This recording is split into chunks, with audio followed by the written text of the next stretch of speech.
Hey everyone, have you ever wondered what the deal is with data and information?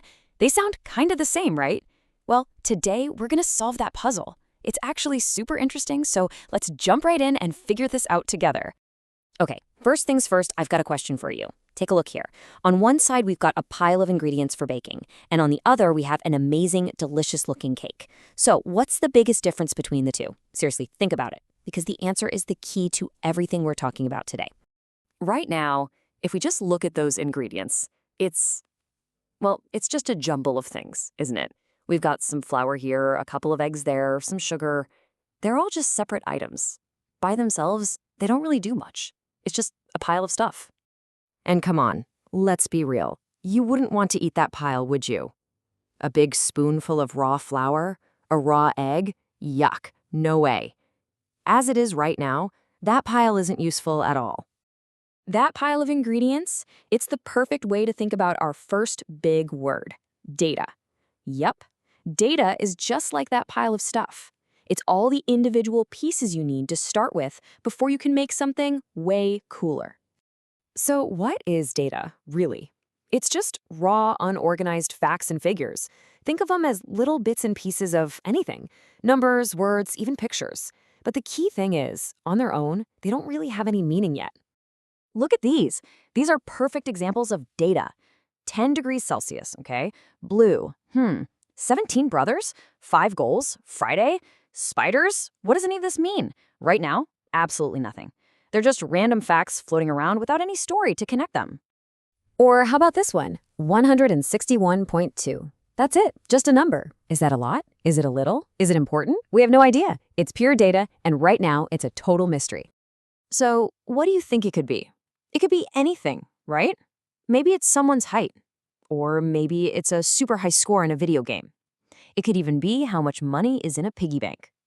Without any clues, this one little piece of data doesn't help us one bit. So how do we fix this? How do we go from that messy pile of ingredients to a yummy cake? Well, we need a recipe. And that recipe is kind of like magic. It's the process we use to organize all that messy data and give it a purpose. And guess what? The recipe is super simple. Step 1, you gather up all your facts. That's the data. Step 2, you organize them, put them in some kind of order. And step 3, this is the most important part, you give them meaning. You use them to tell a story. And when you follow that recipe, kapow, something amazing happens. All those separate, kind of boring pieces of data, they get a superpower. They turn into information. Check this out. On the left, we have our data, our lonely ingredients, 5 goals, blue, Friday. But look on the right. That's the cake, the information. We used our recipe to put the data together into a sentence.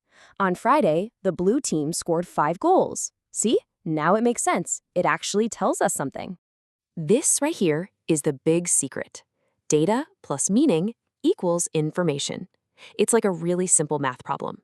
You take raw facts, you add some context or a story to them, and boom, you get something useful that you can actually understand. That is the main thing to remember today. And this awesome recipe isn't just for baking or figuring out sports scores.